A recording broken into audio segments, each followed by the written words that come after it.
Hola, hola, muy buenos días. Les saluda Kelly Alvear aquí en su informativo nacional. Hoy, lunes 6 de abril de 2026, estamos conectándonos con ustedes a través de UNPG TV en Facebook para entregarles, como siempre, de lunes a viernes, la información más reciente a nivel local, nacional e internacional. Vamos a iniciar con el desarrollo de los titulares. No olviden que pueden darle like, comentar y compartir. En Cuenca evoluciona el uso de armas de alto calibre en hechos violentos. Novoa propone declarar desiertos todos los concursos del CPCCS. Minedec abrió la convocatoria para contratar docentes en Ecuador. Revolución Ciudadana prepara migración masiva para enfrentar las seccionales. Ecuador recibió más extranjeros en 2025 pese al récord de violencia. Tragedia en Chimborazo. Un bus cayó a un abismo en Colta. Hay muertos y heridos. 2 jóvenes mueren en ataque armado en un polideportivo en Guayaquil. Comienza la cuenta atrás para que Orión alcance la cara oculta de la luna. La Guardia Revolucionaria de Irán confirma la muerte de su jefe de inteligencia. Y Centaurus, el sistema antidrones griego que cambia la guerra de los drones a bajo coste. Estos son los titulares que estaremos revisando en este informativo nacional de hoy, lunes 6 de abril de 2026. No olviden que pueden darle like, comentar y compartir este programa que llega a ustedes gracias a la Unión Nacional de Periodistas Núcleo del Guayas y su presidente, el licenciado Richard Sellán Bajaña. También agradecemos a los medios de comunicación que comparten y retransmiten este informativo nacional a través de sus redes sociales y plataformas digitales. Ellos son Radio Guayasense TV, Postdata TV, estopensamos.com, Gloria Visión TV y Coral Noticias Nueva York. Muchas gracias por el apoyo diario a nuestra programación. Iniciamos con la noticia de hoy.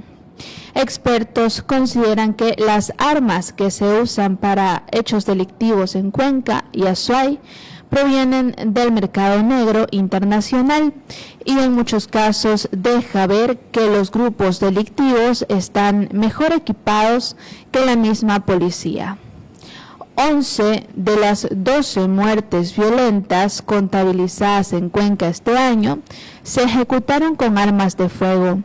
Hay casos en los que se usó armas de largo alcance de uso autorizado solo para militares y fuerzas especiales de la policía.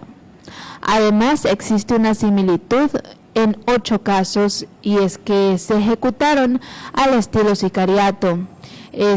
Y otros aspectos evidencian una evolución en el uso de armas de fuego en la ciudad. El reciente 2 de abril, por ejemplo, en la Avenida de las Américas y González Suárez, desconocidos asesinaron a tiros a José Carlos G., un ingeniero en sistemas que horas antes había adquirido un vehículo con placas irregulares y reportado como robado en el Guayas, en un patio de ventas de carros. Al día siguiente, personal policial allanó la vivienda en el sector La Dolorosa de la parroquia Ricaurte, en la que halló, entre otros objetos irregulares, 2 pistolas calibre 9 milímetros y 2 fusiles calibre 5.56, que se habrían utilizado para cometer el atentado. Luego, agentes incautaron más de 100 cartuchos de distintos calibres. Eso no es todo, decomisaron 6 granadas tipo piña, también de uso permitido solo a los militares. El sábado, los agentes ejecutaron otro allanamiento por el mismo esta vez en Las Orquídeas, en donde el personal neutralizó a 2 sospechosos presuntamente vinculados en el asesinato y a otros delitos como el tráfico de armas, droga y el robo de vehículos. Otro hecho que refleja cómo evoluciona el uso de armas de fuego en Cuenca por parte de la delincuencia es el ataque al estilo sicariato ocurrido en el barrio Las Peñas el pasado 2 de marzo. En la agresión, desconocidos usaron fusiles de largo alcance para atacar a 2 personas, una falleció y otra resultó herida. A esta realidad se suma que en la cárcel de Turi frecuentemente decomisan armas y cartuchos de distintos calibres. El 11 de marzo reciente, por ejemplo, el personal de seguridad halló 2 armas de fuego y 347 municiones de diferente calibre. Así las cosas, al parecer, los delincuentes están mejor equipados en cuanto a armas que los militares y la Policía Nacional del Ecuador. Estas noticias las estamos leyendo de elmercurio.com.es. Novoa propone declarar desiertos todos los concursos del Consejo de Participación Ciudadana y Control Social. El presidente Daniel Noboa remitió al Consejo Nacional Electoral, CNE, la pregunta que pretende someter a referéndum con la que busca quitarle al Consejo de Participación Ciudadana y Control Social la potestad de hacer concursos para elegir a 77 autoridades de control y trasladar esa responsabilidad a la Asamblea Nacional.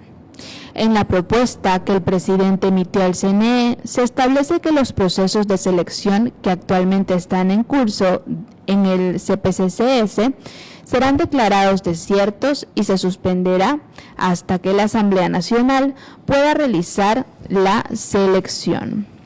Se declaran desiertos todos los procesos de designación que se están llevando a cabo por el Consejo de Participación Ciudadana y Control Social a la fecha de la publicación de los resultados del referéndum constitucional en el registro oficial, señaló Noboa en la disposición general única del pedido remitido al CNE. Según la propuesta del presidente Daniel Noboa, el Consejo de Participación Ciudadana y Control Social no desaparecerá, sino que solo se le retirará la potestad de elegir autoridades, mientras que se quedará con sus 2 funciones adicionales: luchar contra la corrupción y promover la participación ciudadana y control social. Entre los concursos y procesos de selección que actualmente lleva adelante el CPCCS están 2 de mayor relevancia: el concurso para la elección de fiscal general del Estado y el de renovación parcial del Consejo Nacional Electoral. Si estos 2 procesos no se terminan antes del 29 de noviembre próximo, cuando se realizarán las elecciones seccionales a las que se uniría el referéndum propuesto por el presidente, serán declarados desiertos y la Asamblea deberá retomar la selección. Bien, seguimos con la información. Por otra parte, también el MINEDEC abrió la convocatoria para contratar docentes en Ecuador. El Ministerio de Educación, Deporte y Cultura, MINEDEC, abrió la convocatoria de Educa Empleo correspondiente a abril 2026 para cubrir las vacantes de docentes de los regímenes Costa, Galápagos y Sierra Amazonía. Según informó la entidad, en este proceso se habilitarán más de 2.000 plazas. La convocatoria contempla la selección de aspirantes con los perfiles profesionales más idóneos para incorporarse bajo las modalidades de contrato ocasional y nombramiento provisional. Además, el proceso permitirá cubrir vacantes generadas por jubilaciones o renuncias de docentes. Las postulaciones estarán habilitadas del 6 al 8 de abril de 2026 y deberán realizarse a través del portal institucional del Ministerio. En tanto, la incorporación de los docentes seleccionados está prevista para el 16 de abril de 2026. Entre los requisitos principales constan contar con un título de tercer nivel registrado en áreas educativas, no mantener relación laboral vigente con el Mineduc bajo régimen LOEI o LOCEP y presentar cédula de identidad vigente junto con el Código Único Eléctrico Nacional, CUEN. Para quienes aspiren a la especialidad de inglés, se requiere la certificación B2 del Marco Común Europeo de Referencia. En el caso de las instituciones bilingües, será necesario presentar un certificado de suficiencia en lengua ancestral registrado por el CELSLI. Asimismo, la experiencia laboral deberá estar respaldada mediante el mecanizado del IES y certificados laborales en los casos en que no conste registrada. Quienes deseen postular deben registrarse en este enlace que es educacion.gov.c/educa-empleo/ ya saben, educacion.gov.c/educa-empleo/ para aquellos docentes que busquen un empleo. Aquí está el aplicativo. Seguimos con el desarrollo de la información y el mercurio.com.es también nos indica que la Revolución Ciudadana prepara migración masiva para enfrentar las seccionales que serán en noviembre de este año. Desde hace 8 años, la Revolución Ciudadana ha enfrentado una serie de obstáculos que le han impedido o le han bloqueado la participación electoral con su propia organización política. Las elecciones del 2027 no serán la excepción. El movimiento ha sido suspendido por 9 meses y nuevamente deberán buscar quien los acoja para presentar candidatos.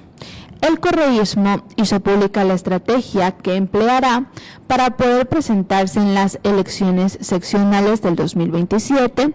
Esta consiste en una migración masiva de sus afiliados. Sin embargo, desde el correísmo se recalcó que esta desafiliación masiva no incluye a todos los 275,000 afiliados que tiene la organización política, sino solo a quienes serán candidatos. El resto nos quedamos sosteniendo la Revolución Ciudadana, afirmó Gabriela Rivadeneira, presidenta de la organización suspendida, quien señaló que la dirigencia no se desafiliará. Pero el número de personas que deberá desafiliarse de la Revolución Ciudadana no deja de ser importante, pues se debe tomar en cuenta que en las próximas elecciones se aspira a llenar al menos 10,000 vacantes entre principales y suplentes. Por lo tanto, esta es la cifra de personas que deben dejar el correísmo en máximo un mes. Las complicaciones en este proceso comienzan a aparecer el fin de semana del 28 y 29 de marzo, cuando se hizo público el mecanismo que empleará Revolución Ciudadana, la página del Consejo Nacional Electoral, en las que se registran o se desafilian las personas, colapsó. Gabriela Rivadeneira explicó que el tiempo con el que cuentan sus afiliados para salir de la organización política es de apenas un mes. Si no lo hacen en este plazo, quedarán bloqueados de participar en las elecciones seccionales, pues la Revolución Ciudadana está suspendida y tampoco podrán migrar a otro partido. Fausto Camacho, experto electoral, explicó que en el correísmo se está tomando en cuenta para definir el plazo de desafiliación lo que señala el Código de la Democracia, que establece que una persona que desee candidatizarse por una organización política distinta a la que actualmente pertenece tiene que desafiliarse 90 días antes de la inscripción de las candidaturas.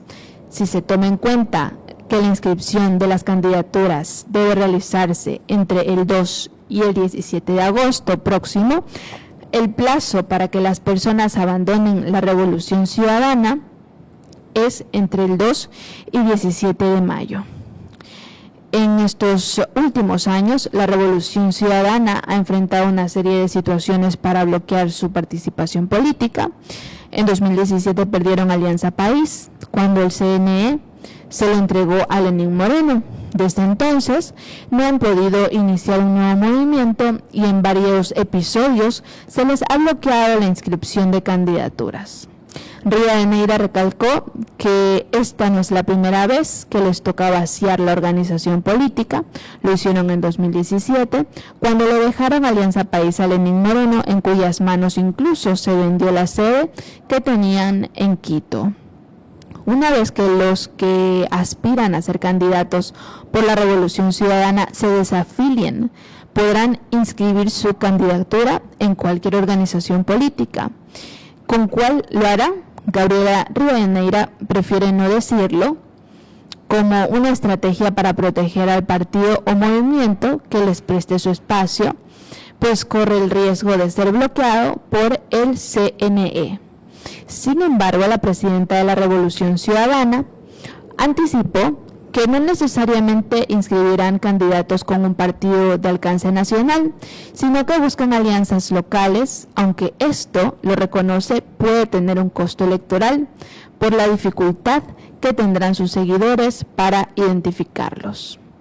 Para el politólogo Alfredo Espinosa, esta estrategia puede ser un arma de doble filo para el correísmo, pues si bien es cierto que participar con una gran cantidad de movimientos dificulta la posibilidad de ser bloqueados por el CNE, también se debe reconocer que tendrá un costo político.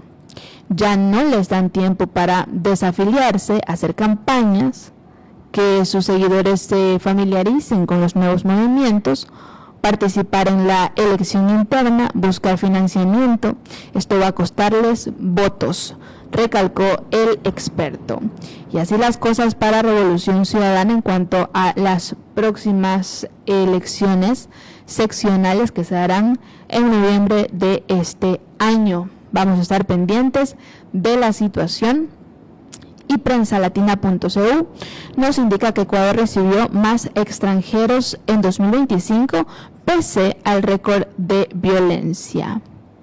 De acuerdo con la información del Instituto Nacional de Estadística y Censos, INEC, la cifra no supera los 1.4 millones de ingresos de 2023, ni los niveles previos a la pandemia, pero rompe con la tendencia esperada ante el deterioro de la seguridad.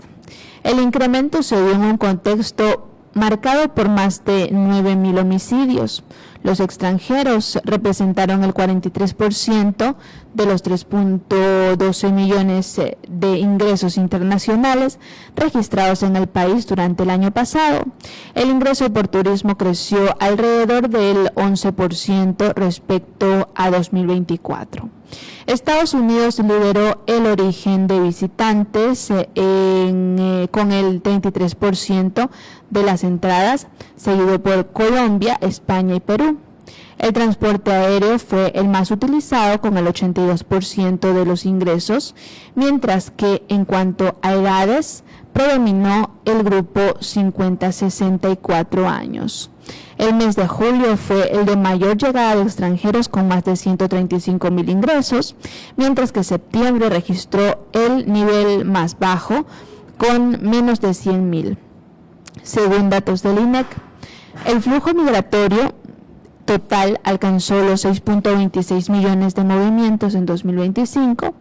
De ese total, 3.12 millones correspondieron a entradas y 3.13 millones a salidas, lo que mantuvo un saldo migratorio negativo. Esta tendencia de más salidas que ingresos se registra de forma sostenida en Ecuador desde 2020. En tanto, el aumento de visitantes ocurre pese a las medidas adoptadas por el gobierno de 2024, cuando se declaró el conflicto armado interno para enfrentar a grupos criminales y a una serie de estados de excepción. Por otra parte, teleamazonas.com nos indica que hubo una tragedia en el Chimborazo. Un bus cayó a un abismo en Colta, hay muertos y heridos. Un bus interprovincial de pasajeros se precipitó a un abismo en el sector El Tablón, en el cantón Colta, en Chimborazo, la noche del domingo 5 de abril de 2026, en el cierre del feriado de Semana Santa. Este siniestro de tránsito provocó la muerte de 2 personas y al menos otras 18 resultaron heridas. Esta emergencia vial fue confirmada por el ECO 911. La emergencia fue reportada a las 18:22 a través de ese servicio de emergencia. Al lugar fueron desplegadas ambulancias del Ministerio de Salud Pública, patrulleros de la Policía Nacional y equipos de rescate del Cuerpo de Bomberos. Según los reportes preliminares, el vehículo de transporte interprovincial perdió la pista y cayó por un barranco, lo que activó un amplio operativo de rescate. Los organismos de socorro asistieron a las víctimas y evacuaron a los heridos. Las 18 personas afectadas recibieron atención prehospitalaria en el lugar y posteriormente fueron trasladados a distintas casas de salud para su evaluación médica. Además, se confirmó el fallecimiento de 2 personas. Tras las labores de atención y rescate ejecutadas por los organismos de primera respuesta, se confirmó que bus interprovincial habría precipitado a un abismo.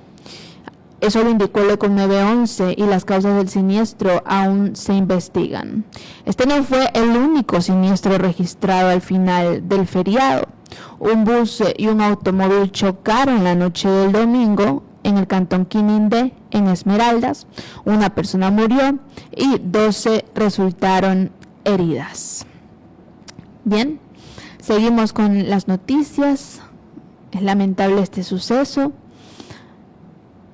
y les mandamos resiliencia y tranquilidad a las personas que son familiares de la persona que falleció lamentablemente. Felizmente, otras están heridas, esperemos que no sea de gravedad y que pronto estén recuperadas en su totalidad. Teleamazonas.com también nos dice que 2 jóvenes mueren en ataque armado en un polideportivo en Guayaquil.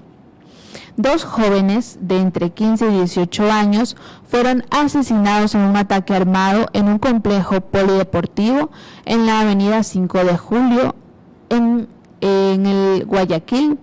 El hecho violento ocurrió la tarde del domingo 5 de abril de 2026. Se conoce que hombres armados llegaron a bordo de motocicletas hasta el parqueadero del complejo deportivo y dispararon a quemarropa contra las personas que se encontraban en el lugar. 7 personas resultaron heridas, entre ellos un policía, y fueron trasladadas a una casa de salud para recibir atención médica especializada. Se presume que el ataque va dirigido a una sola persona, dejando varias víctimas colaterales.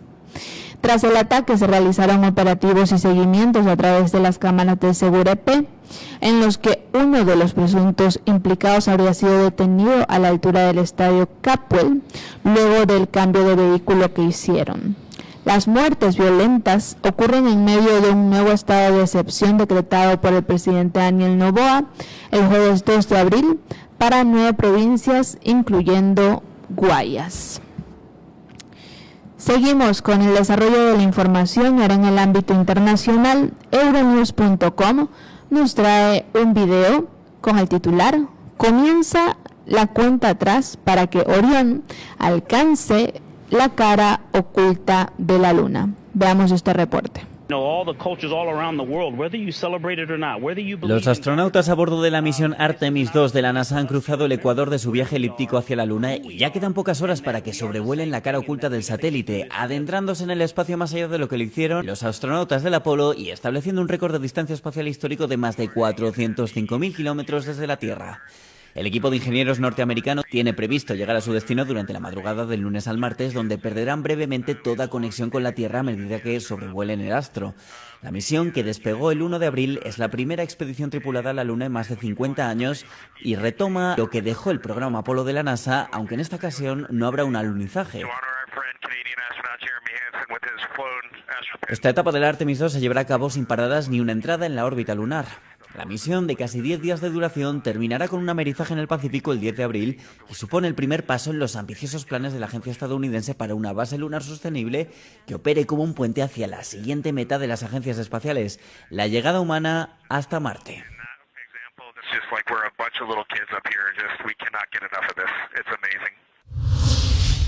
Bien, y continuamos con el desarrollo de las noticias internacionales. También Euronews.com nos dice que la Guardia Revolucionaria de Irán confirma la muerte de su jefe de inteligencia. Aquí tenemos otro reporte. Al menos 25 personas murieron en la madrugada del lunes en Irán a causa de los ataques estadounidenses e israelíes a lo largo de todo el país, según fuentes oficiales. En una noche marcada por el miedo y la incertidumbre, residentes de Teherán aseguran haber escuchado explosiones y visto aviones sobrevolando la ciudad durante horas. Las autoridades iraníes afirman que los ataques impactaron en zonas civiles, incluyendo plazas populares y el recinto de una universidad. La ofensiva provocó represalias iraníes contra Israel y contra varios países del Golfo. En Haifa se halló a 2 personas muertas entre los escombros de un edificio. Kuwait y los Emiratos Árabes Unidos activaron sus defensas aéreas en respuesta a las amenazas. Los ataques se producen a medida que se acerca la fecha límite fijada por el presidente de Estados Unidos, Donald Trump, para que Irán reabra el estratégico estrecho de Hormuz. Trump había advertido a Irán de una grave escalada en la intensidad de los ataques a partir del lunes por la noche si Teherán no llegaba a un acuerdo con Washington. El domingo, en una publicación en redes sociales redactada en términos contundentes, Trump afirmó que Estados Unidos atacará centrales eléctricas y puentes iraníes en una ofensiva que, según él, enviará a Irán de vuelta a la edad de piedra. Continuamos con las noticias internacionales y finalmente también Euronews.com nos dice que Centaurus, el sistema antidrones griego que cambia la guerra de los drones a bajo coste, nos trae aquí información. Veamos este reporte. En un entorno operativo en el que los vehículos aéreos no tripulados, pequeños y económicos, se están convirtiendo en una amenaza crítica y están cambiando las reglas de la guerra, la defensa tradicional y costosa ya no es suficiente, un hecho que pone de relieve la necesidad de contramedidas eficaces. El sistema de antidrones Centaurus de la empresa estatal Hellenic Aerospace Industry es la respuesta de Grecia a la moderna guerra de drones. Se trata de un sistema que no dispara, sino que desactiva las comunicaciones antes del ataque. Είναι ένα σύστημα το οποίο είναι το κόστος του σχετικά φτηνό αν το συγκρίνουμε με τους πανάκριβους πυράβλους που πρέπει να καταναλώνει κάποιος για να μπορεί να ρίξει ένα UAV. Μιλάμε για ένα σύστημα ηλεκτρονικού πολέμου, μια σουίτα ηλεκτρονικού πολέμου, όπου έχει τη δυνατότητα να μπορεί να λαμβάνει τα ραδιοσύματα ενός UAV, τον έλεγχο ενός UAV, από πολύ μεγάλες αποστάσεις, δίνοντας χρόνο αντίδρασης στους χειριστές του, ούτως ώστε να μπορεί να το καταστέλει πολύ πιο εύκολα, πολύ πιο γρήγορα, χωρίς να καταναλώνει πυρομαχικά. Αυτό είναι το μεγάλο ατού του, δηλαδή το σύστημα καταναλώνει μόνο ηλεκτρική ενέργεια, εν αντιθέσει με τους πυράβλους, τους πανάκριβους πυράβλους, που ξέρετε πολύ καλά ότι ξεκινάνε από $500,000 μέχρι 5 εκατομμύρια, οι πολύ ακριβοί ή έξυπνοι πύραυλοι. Άρα εδώ μιλάμε εμείς για λίγα cents του ευρώ. El Centaurus ya se ha desplegado en condiciones operativas reales, un factor que lo distingue de muchos sistemas similares que siguen en fase de pruebas. Το σύστημα πρωτοχρησιμοποιήθηκε το 2024 τον Ιούλιο, όπου η φρεγάτα Ψαρά, επιχειρώντας στην επιχείρηση Ασπίδας στον κόλπο του Άντεν, κατάφερε και κατέριψε 3 UAV στον Χούθη χρησιμοποιώντας το σύστημα. Συγκεκριμένα, στις 7 Ιουλίου του 2024 κατέριψε 2, το ένα με το πυροβόλο ήταν και η πρώτη επαφή με το αντιντρόν, το δεύτερο με το αντιντρόν Κένταβρος, και αντίστοιχα στις 14 Ιουλίου κατέριψε 2 από 4 UAVs που επιχειρούσαν. El diseño del Centaurus ofrece una gran flexibilidad, puede funcionar como sistema fijo en instalaciones, ponerse en vehículos con ruedas para operaciones móviles o integrarse en fragatas, ofreciendo protección multicapa en tierra, mar y en vehículos militares. Ο κένταυρος ενσαρκώνει τη νέα προσέγγιση που υπάρχει στην αεράμινα, προσφέροντας μια πιο έξυπνη και οικονομικά βιώσιμη λύση, με την Ελλάδα να μπαίνει μπροστά στις εξελίξεις. Παράλληλα, δίνει μια πολύ μεγάλη όθηση στην ελληνική αμυντική βιομηχανία.